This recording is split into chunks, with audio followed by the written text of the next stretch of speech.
वो दिन वो नज़ारा भी आएगा, वो दिन वो नज़ारा भी आएगा।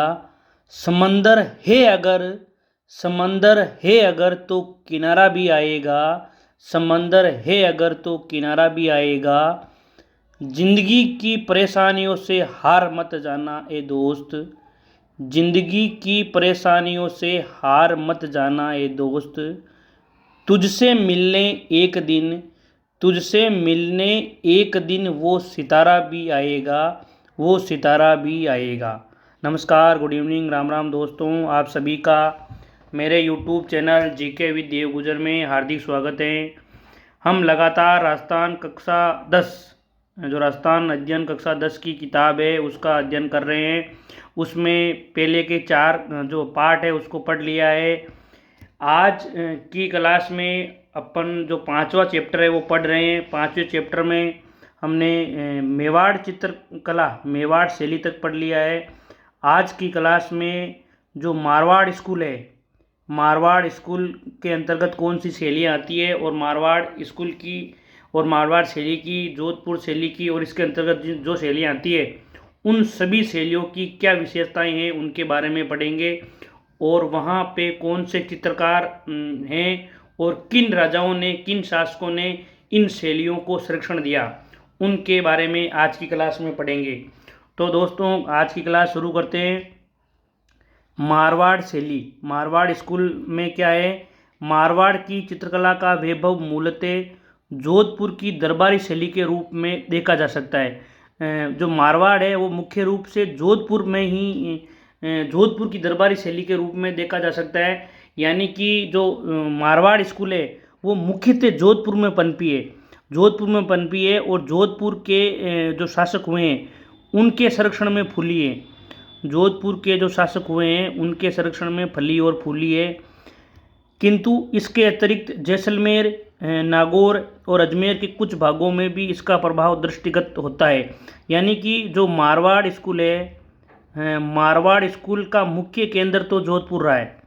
ये आपको ध्यान रखना है कि मुख्य केंद्र क्या रहा है, जोधपुर। लेकिन जोधपुर के साथ साथ में जैसलमेर, जैसलमेर के बाद में नागौर, नागौर के बाद में अजमेर, अजमेर के कुछ भागों में इस शैली का व्यापक प्रभाव दृष्टिगत होता है। कौन सी का, मारवाड़ शैली का। तिब्बती इतिहासकार लामा तारानाथ ने 7वीं शताब्दी में मारू देश के चित्रकार, देखो कब की बात कर रहा है ये, 7वीं शताब्दी, बहुत पहले की बात है। 7वीं शताब्दी में यहाँ का जो एरिया है उसको पहले बोलते थे मारू देश। क्या बोलते थे, मारवाड़ को क्या बोलते थे, मारू देश में। मारू देश में चित्रकार, चित्रकार था श्रृंगधर, श्रृंगधर का उल्लेख किया है। ये 7वीं शताब्दी की बात है। जो लांबा तारानाथ है, लांबा तारानाथ ने क्या किया है, 7वीं शताब्दी के मारू देश के चित्रकार श्रृंगधर का उल्लेख किया है, जिसने पश्चिमी भारत में यक्ष शैली का जन्म दिया है। जो श्रृंगधर है, श्रृंगधर ने क्या किया है, श्रृंगधर ने यक्ष शैली का जन्मदाता है, ये यक्ष शैली का जन्मदाता है। श्रृंगधर यक्ष शैली का जन्मदाता है। और इसका उल्लेख किसने किया है, इसका उल्लेख किया है लांबा तारानाथ ने। लांबा तारानाथ ने 7वीं शताब्दी में, 7वीं शताब्दी में मारू देश के एक चित्रकार का उल्लेख किया है, उसका नाम है श्रृंगधर। और इसी श्रृंगधर ने यक्ष शैली का जन्मदाता है पश्चिमी भारत में। इसके प्रारंभिक चित्रावशेषों में हमें प्रतिहारकालीन ओद नियुक्तिवर्ती में मिलते हैं। यहाँ मारवाड़ी साहित्य व प्रेम आख्यानों पर, जो प्रेम आख्यान है उस पर आधारित चित्रण अधिक हुआ है। मारवाड़ी साहित्य में क्या हुआ है, मारवाड़ी साहित्य में जो प्रेम आख्यान है, जो लव स्टोरियाँ हैं उस पे ज़्यादा चित्रण हुआ है, उन पे ज़्यादा चित्रण हुआ है। जैसे डोला मारू है और भी अनेक ऐसी जो प्रेम आख्यान है उन पे चित्रण ज़्यादा हुआ है इस मारवाड़ चित्रशैली में। इसकी ये प्रमुख विशेषता है। मारवाड़ चित्रशैली में ही एक जो अगली शैली है वो है जोधपुर शैली। कौन सी है, जोधपुर शैली। यही मुख्य रूप से इस मारवाड़ शैली का व्यापक रूप इसमें दिखाई देता है। मारवाड़ में कला एवं संस्कृति को नवीन परिवेश देने का श्रेय मालदेव जी को जाता है। कौन को किसको जाता है? मालदेव जी को जाता है। महाराजा मालदेव जी जो जोधपुर के शासक हुए हैं, उनके ही संरक्षण में मारवाड़ में कला और संस्कृति का जो नवीन रूप है, इन्होंने क्या दिया है? कला का नवीन रूप। मालदेव जी के संरक्षण में कला का नवीन रूप देखने को मिलता है। इस काल की प्रतिनिधि चित्रशैली के उदाहरण हमें चोखेलाव महल, वेरी मोस्ट इम्पोर्टेंट है कि मालदेव ने जो चोखेलाव महल है,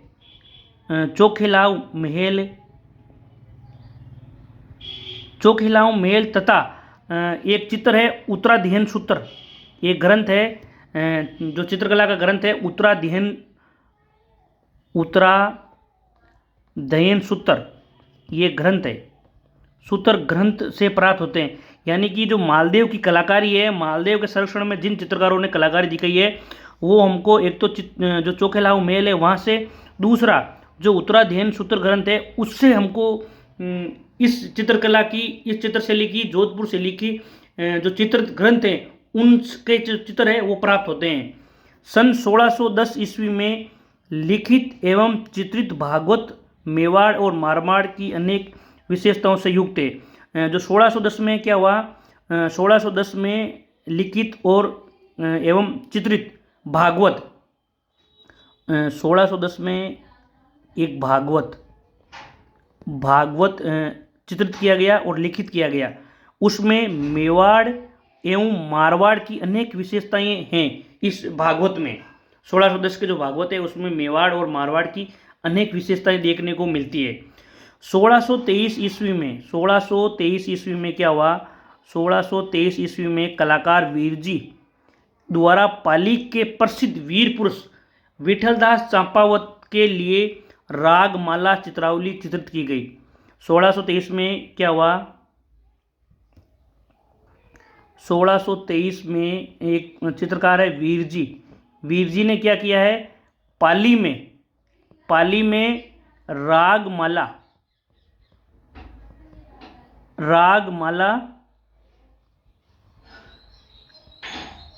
चित्रावली चित्रित किए। यह आपको ध्यान रखना है। 1623 ईस्वी में वीरजी ने पाली में रागमाला चित्रावली को चित्रित किया और ये किसके कहने पे किया? ये किया है विठलदास चंपावत के कहने पे ये रागमाला चित्रावली चित्रित की। लघु चित्रों में छोटे आकार की इखरी वसली पर निर्मित ये चित्र जो ये चित्र हैं वे शुद्ध राजस्थानी शैली में अंकित है। बहुत बड़ी बात है, जो ये चित्र हैं रागमाला चित्रावली, वो लघु चित्रों में छोटे आकार की इखरी वसली पर निर्मित ये चित्र हैं, वो शुद्ध राजस्थानी शैली में अंकित है।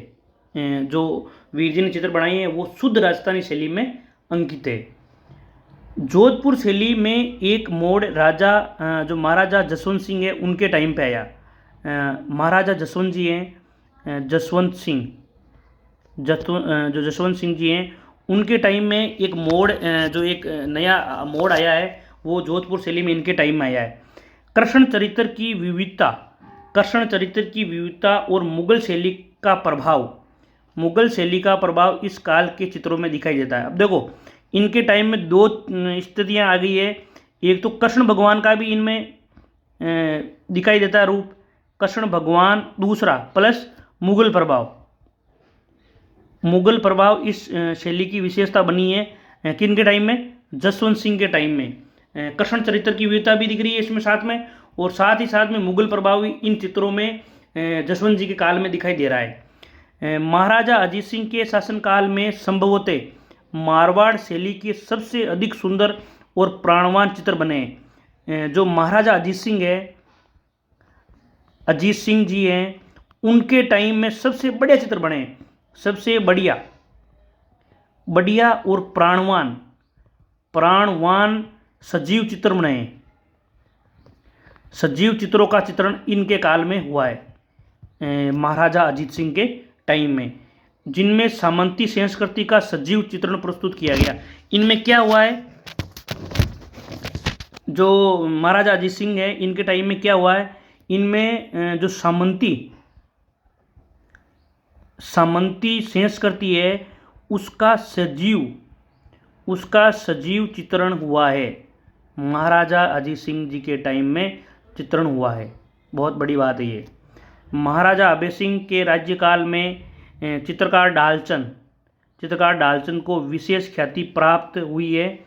महाराजा अभय सिंह हैं, उनके राज्यकाल में एक चित्रकार हुआ ढालचंद, उसको विशेष ख्याति प्राप्त हुई है इस टाइम में।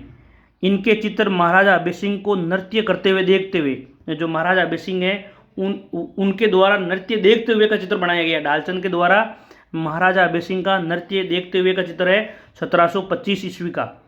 मेहरानगढ़ संग्रहालय जोधपुर एवं कुंवर संग्राम सिंह संग्रहालय जयपुर में सुरक्षित देखे जा सकते हैं।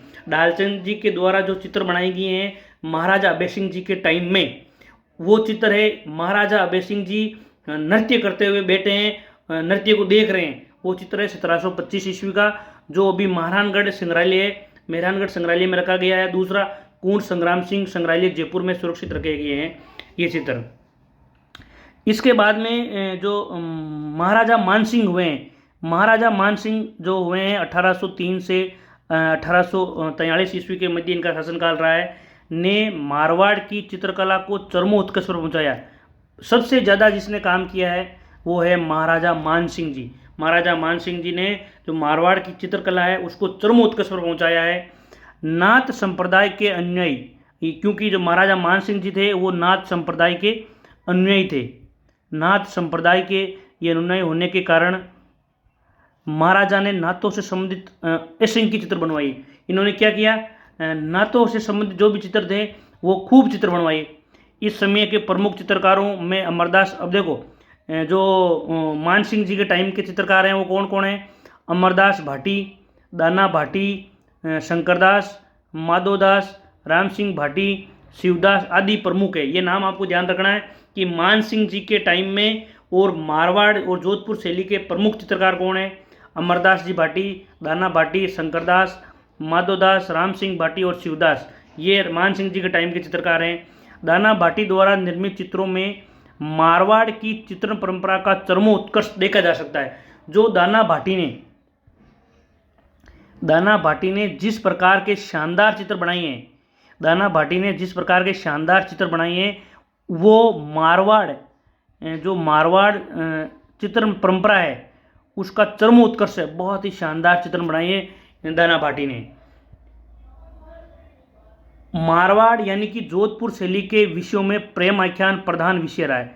इनमें जो मारवाड़ जोधपुर शैली है उसमें जो प्रमुख विषय है वो है प्रेम आख्यान, यानी कि लव स्टोरी पे ज़्यादा चित्र बनाए गए हैं, प्रेम आख्यान पे ज़्यादा चित्रण हुआ है। इन प्रेम आख्यानों में ढोला मरवण, कौन कौन से, पहला है ढोला मरवण। ढोला मरवण की कहानी आपको पता होगी, ढोला मरवण। दूसरा मूमल महेंद्र की कहानी, मूमल महेंद्रा की कहानी। फिर है रूपमती बाज बहादुर की कहानी, कल्याण रागिनी आदि सभी प्रसिद्ध है। इन सभी प्रेम आख्यानों पे जोधपुर चित्र शैली में चित्र बने हैं। ढोला मरवण ले लो, मूमल महेंद्रा, रूपमती बाज बहादुर, कल्याण रागिनी, इन सभी पे प्रेम आख्यानों पे मारवाड़ जो शैली है उसमें चित्र बने हैं। जोधपुर शैली के पुरुष, अब देखो पुरुषों की क्या विशेषता है, इस शैली में पुरुषों की क्या विशेषता है। पुरुषों की विशेषता ये है कि पुरुष लंबे हैं, इसमें पुरुष लंबे, देखो लंबे चौड़े हैं, जबकि मेवाड़ शैली में क्या था, मेवाड़ में ठींगने थे, जबकि मारवाड़ शैली में क्या है, लंबे पुरुष हैं, लंबे वे चौड़े हैं, लंबे वे चौड़े हैं पुरुष। गठीले बदन है, क्या बदन है, गठीला बदन है इनका, गठीला बदन तथा गले, मूछ, ऊंची पगड़ी, राजसी वेबू के वस्त्र आभूषण। और ये तो है पुरुषों की वेशभूषा। पुरुष कैसे चित्रित किए गए हैं, लंबे चौड़े, गठीला बदन तथा गल, मूछ, ऊंची पगड़ी और राजसी वेबू के वस्त्र आभूषण। वहीं पे महिलाओं को कैसे दर्शाया गया है, इस जो जोधपुर शैली उसमें महिलाओं को कैसे दर्शाया गया है। महिलाओं की वेशभूषा में ठेठ राजस्थानी लहंगा, जो राजस्थानी लहंगा है, राजस्थानी परंपरा का लहंगा है वो पहने हुई है। राजस्थानी लहंगा, ओढ़नी, राजस्थानी लहंगा के साथ में ओढ़नी, वह लाल फुंदनों का प्रयोग प्रमुख रूप से हुआ है महिलाओं में। महिलाएं क्या पहने हुए, राजस्थानी लहंगा, ओढ़नी तथा लाल फुंदनों का प्रयोग प्रमुख रूप से हुआ है। बादाम सी आंखें, कैसी आंखें, बादाम सी आंखें, जबकि जो मेवाड़ शैली तो उसमें आगे कौन सी थी, उसमें आके थी मीनाकृति, मछली की तरह आंखें थी। जबकि जोधपुर की जो शैली है उसमें आंखें कैसी है, बादाम सी आंखें है, बादाम सी आंखें और ऊंची पाग जोधपुर शैली की अपनी निज देन है। ये जोधपुर शैली की अपनी जो परंपरा रही है उसके अनुसार महिलाओं को दर्शाया गया है। मारवाड़ में लाल रंग पीला रंग का बाहुल्य है। देख लो इनमें क्या है, पहला तो है लाल रंग का ज़्यादा प्रयोग हुआ है, दूसरा पीला रंग का ज़्यादा प्रयोग हुआ है। जो जोधपुर शैली है उसमें लाल रंग और पीला रंग का ज़्यादा प्रयोग हुआ है। जो स्थानीय विशेषता है, जोधपुर की विशेषता है, उसी प्रकार से इनमें रंगों का प्रयोग हुआ है। प्रकृति का चित्रण मारवाड़ के परिवेश के अनुकूल हुआ है। चित्रों में खंजन पक्षी को बखूबी दर्शाया गया है। वेरी वेरी मोस्ट इंपॉर्टेंट है कि जो जोधपुर शैली है, जोधपुर शैली में कौन से पक्षी की बहुलता है, कौन से पक्षी को दर्शाया गया है, तो खंजन पक्षी को दर्शाया गया है, खंजन पक्षी को दर्शाया गया है। और वहीं पे प्रकृति चित्रण यहाँ के मौसम के अनुकूल यहाँ की परंपरा के अनुकूल हुआ है प्रकृति का चित्रण, और खंजन पक्षी को बहुलता से दर्शाया गया है। तो ये सारी की सारी विशेषताएं जोधपुर शैली की थी। जोधपुर शैली के बाद में जो अगली जो शैली है वो है बीकानेर की शैली। बीकानेर की शैली का प्रादुर्भाव या जन्म 16वीं शताब्दी के अंत में माना जाता है। 16वीं शताब्दी के अंत में इसका उद्गम हुआ है। बीकानेर शैली का उद्गम कब हुआ है, 16वीं शताब्दी के अंत में, ये आपको ध्यान रखना है। राजा राय सिंह के समय चित्रित भागवत पुराण किसके टाइम का है, यह है राय सिंह के टाइम का। किसके टाइम का है, राय सिंह के टाइम का। इस शैली के प्रारंभिक चित्र इसमें मिलते हैं भागवत पुराण में। बीकानेर शैली के प्रारंभिक चित्र कहाँ मिलेंगे हम लोग को, भागवत पुराण में। जो राजा राय सिंह के टाइम के हैं उसमें बीकानेर शैली के चित्र मिलते हैं। बीकानेर नरेश राय सिंह मुगल कलाकारों की दक्षता से प्रभावित होकर कुछ को अपने साथ लाए थे। जो मुगल कलाकार है वो बहुत ही शानदार कलाकारी करते थे, उनसे प्रभावित हुए, जो राय सिंह जी है उनसे प्रभावित हुए और उनको अपने साथ लेकर आ गए। उनमें जो उस्ता अली राजा है जो साथ लेकर आए, उनमें कौन कौन है, एक तो है उस्ता अली रजा, दूसरा है उस्ता हामिद रुकनुद्दीन। ये दो कलाकार थे, एक तो उस्ता अली रजा और दूसरा उस्ता हामिद रुकनुद्दीन। दोनों को ये प्रमुख थे इन दोनों को लाने में, और जो लेकर आए उनमें दोनों जो कलाकार है वो प्रमुख थे। इन्हीं दोनों कलाकारों की कलाकृतियाँ से चित्रकारिता की बीकानेर शैली का उद्भव हुआ है। ये जो दोनों कलाकार हैं, इन दोनों कलाकारों ने शानदार कलाकारी करी है और इन्हीं की कलाकारी से बीकानेर शैली का उद्भव हुआ है। यहाँ दो परिवारों का चित्रकला पर विशेष प्रभाव रहा है। बीकानेर में जो बीकानेर शैली है, बीकानेर शैली में दो परिवार है, दो परिवारों का विशेष प्रभाव रहा है, विशेष प्रभाव रहा है बीकानेर शैली पे। पहला परिवार है मथेरण परिवार। कौन सा परिवार है, मथेरण परिवार।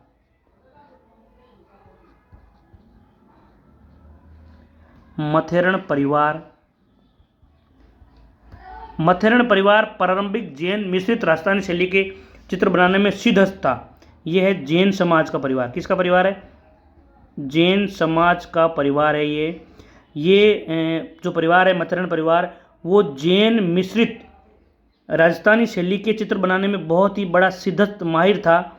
मुगल दरबार में उस्ता परिवार मुगल शैली के चित्र बनाने में कुशल था। जो मुगल दरबार है उसमें उस्ता परिवार था, वहाँ के 2-3 लोगों को राय सिंह जी साथ में लेकर आए। मुगल शैली के चित्र बनाने में कुशल था। इस परिवार ने, एक तो ये मथेरण परिवार हो गया, दूसरा था उस्ता परिवार। ये दो परिवार ऐसे हैं जो बीकानेर शैली का चरम उत्कर्ष पहुंचाने में इन्होंने बहुत ही शानदार सहयोग दिया है। मथेरण परिवार तो बीकानेर का था जो जैन मिश्रित राजस्थानी कला में के चित्र बनाने में माहिर था, और जो उस्ता परिवार है वो मुगल शैली में, मुगल दरबार में जो वहाँ के चित्र बनाने में, मुगल शैली के चित्र बनाने में माहिर था। इस उस्ता परिवार ने ऊँट की खाल पर सोने का चित्रण करके उस्ता कला विकसित किए। उस्ता कला कहाँ की प्रसिद्ध है, उस्ता कला बीकानेर की प्रसिद्ध है। उस्ता कला क्या है, उस्ता कला है ऊंट की खाल पर, ऊंट की खाल पर सोने का चित्रण, क्या है? सोने का चित्रण। ऊंट की खाल पर सोने का चित्रण करके उस जो कला है उसको बोलते हैं उस्ता कला। और ये कौन सा परिवार करता है? उस्ता परिवार बीकानेर का प्रसिद्ध है इस कला में। अकबर ने स्वयं अपने दरबार में इन उस्ता कलाकारों को सम्मानजनक स्थान प्रदान किया था। इतने माहिर कलाकार थे इस कला में। और एक बात है, ये ऊंट मर्त ऊंट है, ये जीवित ऊंट नहीं है, मर्त ऊंट की खाल पे, ये आपको ध्यान रखना है।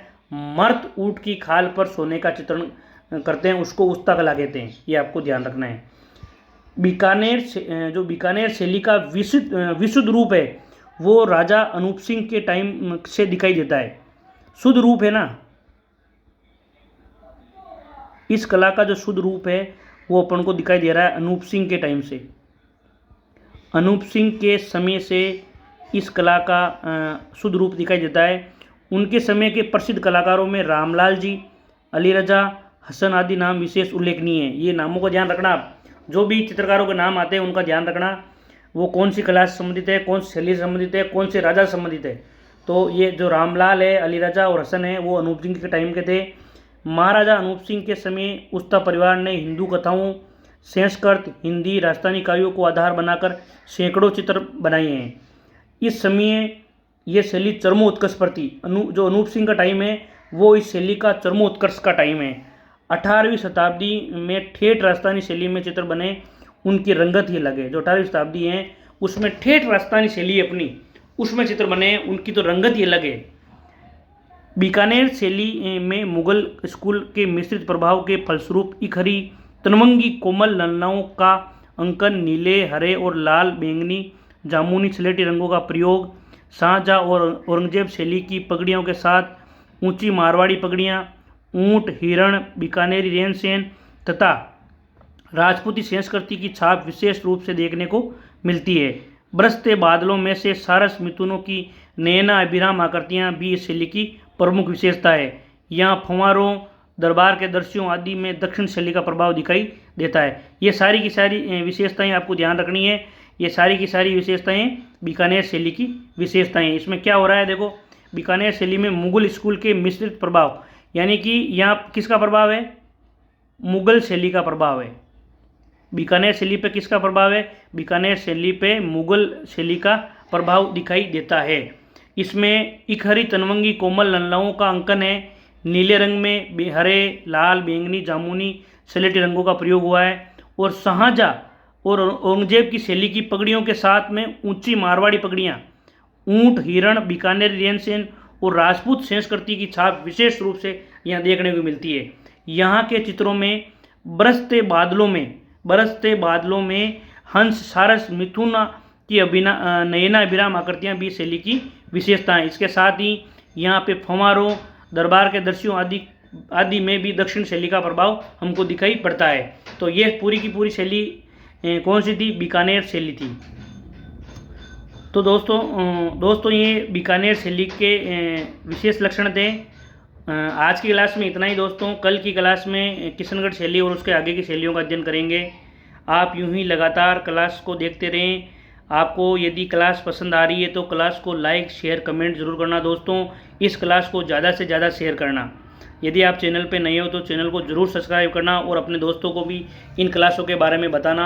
हम लगातार राजस्थान कक्षा 10 की जो अध्ययन की किताब है उसका लगातार अध्ययन कर रहे हैं। आगे भी हम कक्षा 9, कक्षा 8, 7 और 6 का अध्ययन करेंगे और राजस्थान का संपूर्ण राजस्थान जीके मैं आपको इस चैनल पे पढ़ाऊँगा। आप लगातार यूं ही चैनल पे बने रहे। आपका बहुत बहुत धन्यवाद। मैं जो मेरा टेलीग्राम चैनल है जीके विद देव गुजर के नाम से है, उसका डिस्क्रिप्शन में लिंक पिन कर दूंगा। आप वहां से टेलीग्राम चैनल को ज़रूर ज्वाइन करें। थैंक यू दोस्तों।